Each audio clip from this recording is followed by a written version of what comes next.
c'è un luogo che a Murano è insospettabilmente legato alla rinascita dell'arte del vetro sull'isola.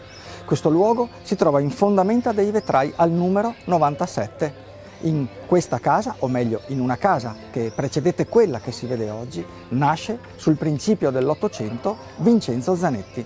Zanetti ebbe la sua vocazione nel 1850, dopo aver lavorato a lungo nella fabbrica delle conterie dove era assunto il padre Vettore, ed entrò nel seminario patriarcale, ma non abbandonò mai l'idea di far rinascere la vetraria muranese dalle sue stesse ceneri. La vetraria muranese era molto sofferente sotto la dominazione asburgica. Le fornaci erano state chiuse e Vincenzo Zanetti non rinunciò per un solo istante alla sua opera di rivitalizzazione, incoraggiando i maestri, istituendo una scuola per apprendisti, ma soprattutto favorendo l'aspetto culturale di rinascita dell'isola, fondando un giornale, La Voce di Murano, e istituendo la biblioteca popolare circolante.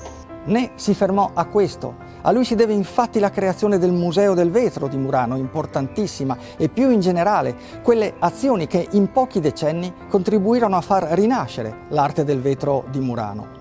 Per le maestranze edificò perfino una torre civica con un orologio che segnasse le ore di inizio e di fine dei turni di lavoro, laddove esisteva il campanile dell'antica chiesa di Santo Stefano, abbattuta nel corso dell'Ottocento. Di tale personalità e di tanta storia rimane una traccia insospettabile al 97 di Fondamenta dei Vetrai.